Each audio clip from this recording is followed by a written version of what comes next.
ആണവ സമ്പുഷ്ടീകരണം സംബന്ധിച്ച അമേരിക്കൻ നിർദ്ദേശം തള്ളി ഇറാൻ. ആണവ സമ്പുഷ്ടീകരണ നടപടികൾ നിർത്തിവെക്കണം എന്നായിരുന്നു അമേരിക്കയുടെ ആവശ്യം. ഒമാനിൽ നടക്കുന്ന ചർച്ചകളിൽ ഇറാൻ US നിർദ്ദേശം തള്ളുകയാണ് ചെയ്തത്.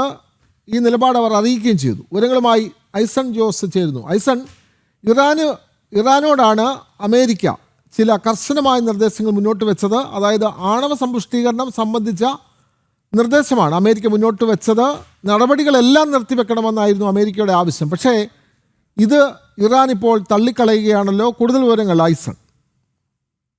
വിനോദ്, ഒമാനിൽ ഇറാൻ അമേരിക്ക സമാധാനം സംബന്ധിച്ച ചർച്ചകൾ പുരോഗമിക്കുന്ന ഒരു സാഹചര്യമുണ്ട്. നമുക്കറിയാവുന്നതാണ്, ഇന്നലെയും വാർത്തകളിൽ നിറഞ്ഞു നിന്ന വിഷയം എന്ന് പറയുന്നത് ഈ ചർച്ചകൾ തന്നെയാണ്. ഇന്നലെ ആരംഭിച്ച ചർച്ചകൾ, പ്രാഥമിക ചർച്ചകൾ ആരംഭിച്ചിരിക്കുന്നു. ഇനി മറ്റു ഉന്നത നേതൃത്വം ഇടപെടുന്ന ചർച്ചകൾ നടക്കാനിരിക്കുകയാണ്. ഇപ്പോൾ പ്രാഥമിക ചർച്ചകളിലെല്ലാം തന്നെ ഉയർന്നു വന്ന ഏറ്റവും നിർണായകമായ ഒരു വിഷയം എന്ന് പറയുന്നത് ആണവ സമ്പുഷ്ടീകരണം സംബന്ധിച്ച അമേരിക്കയുടെ നിർദ്ദേശം. അതായത് ആണവ സമ്പുഷ്ടീകരണം നിർത്തിവെക്കണമെന്നൊരു നിലപാടായിരുന്നു. മാത്രമല്ല, ആയുധവൽക്കരിച്ച അല്ലെങ്കിൽ വെപ്പണൈസ്ഡ് ആയ ആണവായുധങ്ങൾ നിർമ്മിക്കുന്നതിനുള്ള സാഹചര്യം ഒഴിവാക്കണമെന്നൊരു നിർദ്ദേശം കൂടിയായിരുന്നു. ഈ നിർദ്ദേശം ഒമാനിലെ പ്രാഥമിക ഘട്ട ചർച്ചയിൽ തന്നെ ഇറാൻ തള്ളിക്കളഞ്ഞ ഒരു സാഹചര്യമാണുള്ളത്. ഇറാൻ അത് തള്ളിയതായി ഔദ്യോഗികമായി തന്നെ ഇറാൻ അറിയിക്കുകയും ചെയ്യുന്നുണ്ട്. നിലവിലെ സാഹചര്യത്തിൽ ആണവ സമ്പുഷ്ടീകരണം നിർത്തിവെക്കുന്നത് സംബന്ധിച്ച ഒരു തീരുമാനത്തിൽ അന്തിമമായി എത്താൻ സാധിക്കില്ല എന്നൊരു നിലപാടാണ് ഇറാന്റെ ഭാഗത്തു നിന്നുണ്ടായിരിക്കുന്നത്. ഏറ്റവും നിർണായകവും അമേരിക്ക മുന്നോട്ട് വെച്ച സമാധാന ധാരണകളുടെ ഏറ്റവും പ്രധാനപ്പെട്ട ഘടകവുമായ ഈ വിഷയത്തിൽ ഇറാന്റെ നിലപാട് ഒരു സങ്കീർണ പ്രശ്നമാണ് ഉയർത്തുന്നത് എന്നതൊരു യാഥാർത്ഥ്യമാണ്. ഇതിനെ അമേരിക്ക എങ്ങനെ കൈകാര്യം ചെയ്യുന്നതെന്നത് കാത്തിരുന്ന് തന്നെ കാണേണ്ടതുണ്ട് എന്നത് മറ്റൊരു വസ്തുത കൂടിയാണ്. എന്നാൽ നിലവിലെ സാഹചര്യത്തിൽ ഇത്തരത്തിൽ അതിന്റെ പ്യൂരിറ്റി സംബന്ധിച്ചും അതിന്റെ നിലവാരം സംബന്ധിച്ചും, അല്ലെങ്കിൽ ഏത് രീതിയിലുള്ള ആണവ സമ്പുഷ്ടീകരണമാണ് നടക്കുന്നത്, എത്ര കണ്ട് ശുദ്ധീകരിച്ച ആണവ സംവിധാനങ്ങളാണ് ഒരുക്കുന്നത്, അതുപോലെ തന്നെ അതിന്റെ നിലവാരം സംബന്ധിച്ച് അല്ലെങ്കിൽ അതിന്റെ വോളിയം സംബന്ധിച്ചുള്ള കാര്യങ്ങളിലെല്ലാം തന്നെ വിശദാംശങ്ങൾ നൽകാമെന്നൊരു നിലപാട് ഇറാൻ അറിയിക്കുന്നുണ്ട്.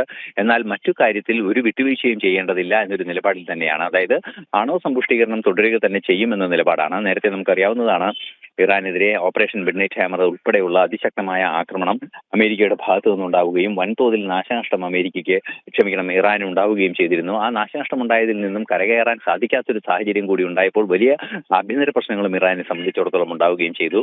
ആഭ്യന്തര കലാപങ്ങൾ പോലും ഉണ്ടാകുന്ന ഒരു സാഹചര്യം ഉണ്ടായി. എന്നാലും നിലവിലെ സാഹചര്യത്തിൽ രാജ്യത്തിന്റെ ഊർജ്ജ സുരക്ഷയുമായി ബന്ധപ്പെട്ട വിഷയമാണിത് എന്ന നിലപാടിലാണ് ഇറാൻ തുടരുന്നത്.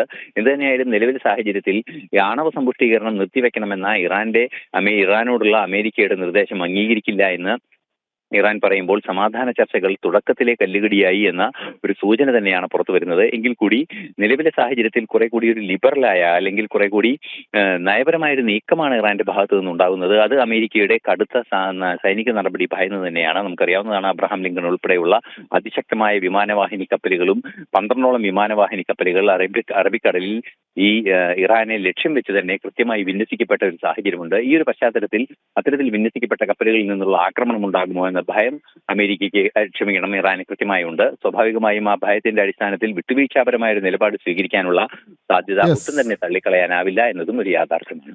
വ്യക്തമാണ്. ആണവ സമ്പുഷ്ടീകരണം സംബന്ധിച്ച അമേരിക്കൻ നിർദ്ദേശം ഇറാൻ ഇപ്പോൾ തള്ളിക്കളയുകയാണ്. ഇത് സമാധാന ചർച്ചകൾക്ക് വലിയ തിരിച്ചടി തന്നെ ആവുന്നുണ്ട്. വിവരങ്ങൾ നൽകുകയായിരുന്നു ഐസൺ ജോസ്.